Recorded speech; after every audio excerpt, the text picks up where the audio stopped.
আসসালামু আলাইকুম রহমতুল্লাহি ওবরকাতুহ।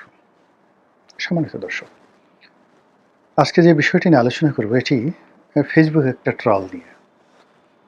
আমাদের দেশে এখন যে অবস্থা শুরু হয়েছে তাতে করে ডক্টর মোহাম্মদ ইউনূস নামে যে কোনো একটা মানুষ বাংলাদেশে ছিলেন, তিনি যে নোবেলের মতো একটি মর্যাদাপূর্ণ পুরস্কার পেয়েছেন, যিনি বাংলাদেশের গত ১০০ বছরে বিভিন্ন সেক্টরে যারা সফল হয়েছেন তাদের মধ্যে ওয়ান অফ দ্য টপ 10। আর যদি অর্থনৈতিক সেক্টর বলেন এবং গ্লোবালাইজেশন বলেন, তাহলে গত ৫০ বছরের মধ্যে তার মতো এরকম আন্তর্জাতিকভাবে স্বীকৃত এবং আন্তর্জাতিকভাবে পরিচিতি বাংলাদেশে কোনো ব্যক্তি পাননি। এটা হলো বাস্তবতা। ব্যক্তিগত জীবন অত্যন্ত স্মার্ট, দেখতে যথেষ্ট সুন্দর, এভারেজ বাঙালির মতো চেহারা হলেও তার দ্যুতি, ব্যাপ্তি, মানে এখন তার বয়স ৮৮ বছর। এই সময়টিতে তিনি যে তারুণ্য ধরে রেখেছেন, তার কথার যে ধারাবাহিকতা এবং তিনি এখনও যেভাবে ছুটোছুটি করতে পারেন বা করছেন, এটি আমরা তার চেয়ে প্রায় ২৫ বছর, আরও বেশি ২৮ বছরের ছোট হওয়া সত্ত্বেও এই প্রাণশক্তি আমাদের মধ্যে নেই। তো সেই মানুষটি মাত্র ১৮ মাস রাজনীতির সংস্পর্শে এসে এতটা অপমানিত, এতটা অবদমিত, এতটা নিগ্রহ এবং যাকে বলা হয় এতটা পচে গলে গান্ধা হয়ে গেছেন, যার কারণে আমাদের এই সমাজে তাকে টিটকারি করা, তাকে একটা খোঁচা দেওয়া, তাকে আক্রমণ করা, তাকে গালাগালি করে একটু মনের ঝাল মেটানো, এটা বাংলাদেশের মানুষের সাধারণ একটা ফেনোমেনা হয়ে গেছে। সকালের নাস্তা যেমন অপরিহার্য, রাতের ঘুম যেভাবে অপরিহার্য, এভাবে এই বাংলার জমিনে ডক্টর মোহাম্মদ ইউনূসকে গালাগাল করা এখন অনেকের একটা স্টাইলে পরিণত হয়েছে। মানুষ গালাগালি দিতেও পছন্দ করে, শুনতেও পছন্দ করে। তো এরকম ইন্টারনেট ঘিরে, সামাজিক মাধ্যম ঘিরে ডক্টর মোহাম্মদ ইউনূসকে নিয়ে যে সকল ট্রল হয়, গালাগালি হয়, তার মধ্যে এই যে আমি আজকে যে শিরোনাম, এরকম শিরোনামে একটা বক্তব্য দেখলাম যে সামবডি তিনি বলছেন যে ডক্টর মোহাম্মদ ইউনূস এনসিপিতে যোগদান করছে। আমি নিশ্চিত তিনি সেটা ঠাট্টা করে বলেছেন। আর এটা নিয়ে আমি যে ভিডিও করছি, কন্টেন্ট তৈরি করছি, এটাকে আমি ঠাট্টা করে করছি প্রশ্নই আসে না। আমি সিরিয়াসলি করছি। কেন করছি সেটা আপনাদেরকে বুঝিয়ে বলব। প্রথমত যে ডক্টর মোহাম্মদ ইউনূসকে যেভাবে গুতোগুতি করা হচ্ছে, যেভাবে ধাক্কাধাক্কি করা হচ্ছে, তাতে করে সারা দুনিয়ায় তিনি এখন নিগৃহীত। আপনারা জানেন যে পশ্চিমা দুনিয়াগুলো, বিশেষ করে ধনতান্ত্রিক বিশ্ব, তারা টাকা ছাড়া কাউকে চেনেন না।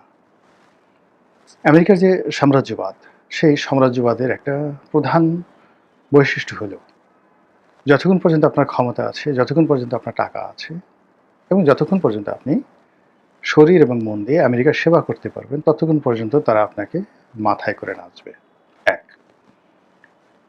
২ নম্বর হলো যে যতক্ষণ পর্যন্ত তারা আপনাকে ব্যবহার করতে পারবে, ততক্ষণ পর্যন্ত তারা আপনাকে টাকা দেবে, পয়সা দেবে, কিন্তু কোনো অবস্থাতেই আপনাকে মাথায় তুলে নাচবে না। আর আপনার কোনো রকম আবদার আপনার তারা রাখবে না। তারা যাদেরকে রিক্রুট করে বাংলাদেশে বা অন্য যে কোনো দেশে, তাদেরকে তারা মনে করে ক্রীতদাস। ক্রীতদাসের কাজই হলো মালিকের যাকে বলা হয় দাবিদারি করা। ক্রীতদাসের কাজই হলো মানুষের মালিকের আনুগত্য করা, মালিকের হুকুম তামিল করা। কিন্তু ক্রীতদাস মালিকের কাছে কিছু চাইবে, এটা মহাকালের ইতিহাসে কোনো মালিক এটা কখনো গ্রাহ্য করেনি, সহ্য করেনি। একইভাবে আমেরিকা বাংলাদেশে তাদের যত এজেন্ট, সেটা এফবিআই এজেন্ট হোক, সিআইএ এজেন্ট হোক, পেন্টাগনের এজেন্ট হোক, তাদের স্টেট ডিপার্টমেন্টের এজেন্ট হোক, কিংবা কোনো লবিস্ট ফার্মের এজেন্ট হোক, এনি অফ দ্য এজেন্ট, তাদের প্রয়োজনে তারা এজেন্টকে ঘোরায়। কিন্তু এজেন্ট যদি কখনো তাদের কাছে কোনো কিছু চায়, মুহূর্তের মধ্যে তারা সেই এজেন্টটাকে মাইনাসের খাতায় ফেলে দেয়। যেহেতু রাজনীতির সঙ্গে, সংবাদপত্রের সঙ্গে দীর্ঘদিন ধরে আছি, এই বাংলাদেশে কারা ভারতের এজেন্ট, কারা রয়ের এজেন্ট, সিআইএর এজেন্ট, কাউকে কাউকে দেখার সুযোগ হয়েছে সে ৮০-র দশক থেকে। সাম্প্রতিক সময় যেমন একজন লোক, শেখ হাসিনার জামানাতেই একজন লোক হঠাৎ করে তিনি নিজেকে আমেরিকার এজেন্ট, আমেরিকার দালাল, সিআইএর এজেন্ট এগুলো প্রকাশ্যে বলার তিনি যাকে বলা হয় মনে করতেন যে এটা বললে বোধহয় তার সম্মান বাড়বে। বউ বাচ্চা নিয়ে আমেরিকান ক্লাবে গিয়ে আড্ডা মারা, রাষ্ট্রদূতদের সাথে ছবি তোলা আর সে কথা বিভিন্ন জায়গায় প্রচার করা, এটা তার একটা রোগে পরিণত হলো। আমি যেহেতু ঘনিষ্ঠ ছিলেন আমি তাকে বুঝিয়ে বললাম যে ভাই এটার পরিণাম ভালো হবে না, ওরা আপনাকে ব্যবহার করছে এবং তারা আপনাকে জাস্ট লাইক এ চাকর হিসেবে মনে করছে। আপনি যদি পারেন তাহলে যে কোনো একটা সুপারিশ করে দেখেন তো সেই কাজটা সে পারে কিনা। তো তিনি বেশ কনফিডেন্ট নিয়ে বললেন যে আপনি বলেন কি করতে হবে, ওরা আমার সব কথা শুনবে, এই ডোনাল্ড লু অমুক লু ইত্যাদি ইত্যাদি আমার সঙ্গে চলে। তো আমি তাকে ছোট্ট একটা জিনিস বললাম যে দেখেন তো এটা পারেন কিনা। আমি জানি যে এটা হবে না, তো সেটা সে আর পারেনি, বলছে বা বলেনি, হয়তো বলেছে। কিন্তু ওই ঘটনার পর অর্থাৎ যেই মুহূর্তে সেটা বলেছে সেই ঘটনার পরে একইভাবে আমেরিকা তাকে ব্ল্যাক লিস্ট করে ফেলেছে। সে আমেরিকার খাতায় আর নেই। এখনও লোকজন তাকে অনেকে ভাবে আমেরিকার সাথে তার ভালো সম্পর্ক, কিন্তু আমেরিকার কোনো দপ্তরের সাথে তার কোনো ভালো সম্পর্ক নেই, যোগাযোগটা পর্যন্ত নেই। এই গেল এক। আর এক লোক এরকম ভারতের দালাল ছিল দীর্ঘদিন। তো ভারতের দালাল ছিল, কিন্তু সেই ভারতের কাছ থেকে টাকা নিয়ে সে কিছু কাজকর্ম করার চেষ্টা করেছে, কিন্তু ভারত যখন বুঝতে পেরেছে যে এই টাকা যে উদ্দেশ্যে দেওয়া হয়েছিল সেই উদ্দেশ্যে ব্যবহার না করে সে একটা অ্যাপার্টমেন্ট কিনেছে বা একটা জমি কিনেছে, এরকম একটা কথাবার্তা। দেখা গেল ভারত তার মানে ভিসা বন্ধ করে দিয়েছে, তার জীবন নিয়ে টানাটানি। এবং আওয়ামী লীগ সরকারের আমলে তার ব্যাংক অ্যাকাউন্ট তলব, তাকে ডিবি অফিস, এসবি অফিস থেকে শুরু করে যে টানা হেঁচড়া করে তার লোকজনকে যা কিছু করে তার জীবন তছনছ করে দিচ্ছে। কিন্তু সে এখনও বলে বেড়াচ্ছে ভারতের সাথে তার খুব ভালো সম্পর্ক, আর এই ভয়ে অনেক লোক এই তাকে তাদের দালাল বা এজেন্ট হিসেবে নিয়োগ করছে। তো এই হলো আমাদের দেশের যে বিভিন্ন গোয়েন্দা সংস্থা, তারপরে বিভিন্ন যে লোকজন তাদের কর্মকাণ্ড।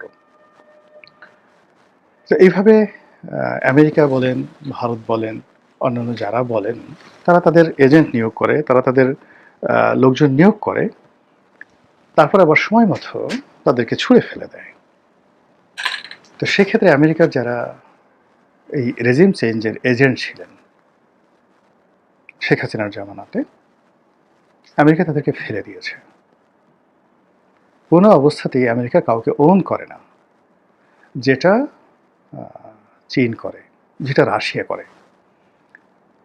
আমি সিঙ্গাপুরের প্রয়াত প্রেসিডেন্ট লি কুয়ানের একটি বক্তব্য শুনছিলাম যে চীনের সঙ্গে তাদের একটা সম্পর্ক হলো, চীন যখন যেটা বলে প্রথমত অনেকক্ষণ শোনে আর চিন্তা ভাবনা করে বলে।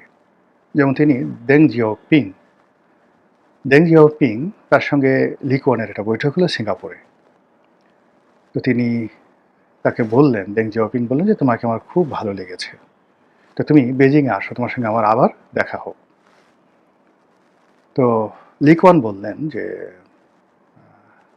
দেখা করব, তুমি তোমাদের দেশ যখন উন্নত হবে তখন যাব। তো উনি বললেন যে সে তো অনেক বছর লাগবে, ওই সময়টাতে আমি বেঁচে থাকবো কিনা জানি না, তুমি থাকবা কিনা তাও জানি না, তা আসো। তো বোঝার চেষ্টা করেন যে দেং জিয়াওপিংয়ের তার যে ভিশন কোন পর্যায়ে ছিল। তিনি এই কথাটা বলেছেন ৮০-র দশকের একেবারে শুরুতে, ৮১-৮২ সনে। কিন্তু ৯৬-৯৭ সনে মানে চীন যে পর্যায়ে চলে গেছে, তো ওটা দেং জানতেন, কিন্তু তিনি সেটা বলেননি। দ্বিতীয়ত তার কাছে একটা বিষয় তিনি জানতে চাইলেন, বলতে চাইলেন। যেমন মালয়েশিয়াতে যারা কমিউনিস্ট করত, তো তাদেরকে অস্ত্র দিত, সিঙ্গাপুরের সরকারকে হটানোর জন্য চীন দিত। তো এটা নিয়ে প্রশ্ন করা হলো যে তোমাদের তো রাষ্ট্রীয় পলিসি হলো যে কমিউনিজম এমন একটা ব্যাপার, তারা অন্য দেশের ইন্টারনাল ব্যাপারে ইন্টারফেয়ার করবে না, তো তুমি সিঙ্গাপুরের রেজিম চেঞ্জ করার জন্য মালয়েশিয়ান কমিউনিস্ট পার্টিকে টাকা দিচ্ছ কেন, অস্ত্র দিচ্ছ কেন? তো দেং বললেন যে আমি তো এই বিষয়টা জানি না, আমি খুব দ্রুত মানে জেনে ব্যবস্থা নিয়ে তারপর তোমাকে জানাবো। ঠিক এর ১৮ মাস পরে দেং জিয়াওপিং তাকে বললেন যে তুমি যে অভিযোগ করেছিলে সেটা আমি তদন্ত করেছি, তদন্ত করার পর সত্যতা পেয়েছি, তারপরে সেটা বন্ধ করেছি, নাও ইউ আর সেফ। আমি যেটা পেরেছি এখন আমি তোমাকে এটা বললাম। তো এটা হলো চীনা জাতির কমিটমেন্ট, কথা বলার ধরন, কাজ করার ধরন। এবং তারা তাদের যে রাজনীতির এবং সভ্যতার 5000 ইয়ার্স অফ সিভিলাইজেশন, এটা তারা স্মরণ করে। এবং এখনও চীনের যারা লোকজন, আপনি দেখবেন সেই ইউনানি চিকিৎসা, সেই শিহুয়ানটি, সেই কনফুসিয়াস, সেই তাওইজম, এই জিনিসগুলো নিয়ে তারা আছে। তারা আধুনিক চিন্তা করে না, সব পুরনো চিন্তা ধ্যান ধারণা, এটা করেই তারা আজকের এই জায়গাতে আসেন, দে আর প্রাউড অফ ইট। কিন্তু আমেরিকা হলো জাস্ট আজকের দিনের কথা চিন্তা করবে, not yesterday, even not for tomorrow. আগামীর কথা চিন্তা তারা করে না, গতকালের চিন্তা করে না, আজকের এই বাস্তবতায় ফলে তাদের বন্ধু বানাতে দেরি লাগে না, শত্রু বানাতে দেরি লাগে না। এই জন্য তারা ঘাটাঘাট করে কেটে ফেলে। এবং আপনি তো 100 বছরে আমেরিকার ইতিহাস দেখেন, 100 বছর না, ঠিক 90 বছরে আমেরিকার ইতিহাস দেখেন, প্রথম মহাযুদ্ধ থেকে আজ পর্যন্ত একটি সিঙ্গেল সম্পর্ক তারা রাখতে পারেনি। তো সেই অর্থে বাংলাদেশে যারা আছে তারা আমেরিকার এজেন্ট হয়ে যারা কাজ করেছিল, রেজিম চেঞ্জ করেছিল, শেখ হাসিনার পতন ঘটিয়েছিল, তাদের মধ্যে যদি ইউনূস সাহেব থাকেন, আই ডোন্ট নো, আল্লাহ জানেন, তাহলে তিনি খরচের খাতায় পড়ে গেছেন। কিন্তু ইউনূস তো ধনী ব্যক্তি, তার অনেক টাকা, সারা দুনিয়াতে তার টাকা আছে, বাংলাদেশে তার অনেক টাকা, আপনি আমি সেটা কল্পনাও করতে পারি না। ফলে তার টাকা, তার বুদ্ধি, তার কানেক্টিভিটি, এর কোনো কিছু নিয়ে সে বসে থাকবে না। সে জানে যে আমি যদি দুর্বল হই, অসহায় হই, তাহলে আমাকে শেষ করে দেবে, পাড়িয়ে মেরে ফেলবে। এবং যেহেতু তার ইউরোপে যাওয়ার কোনো সুযোগ নেই, আমেরিকাতে ফিরে যাওয়ার সুযোগ নেই, সে দ্বিতীয়বার দাবিদার হচ্ছে না, এর কারণ হলো আমেরিকা তাকে সেই সুযোগ দেবে না। আর আমরা বাংলাদেশে তাকে নিয়ে যেভাবে তুচ্ছ-তাচ্ছিল্য করছি, তাকে আক্রমণের মুখে ফেলে দিচ্ছি, তাকে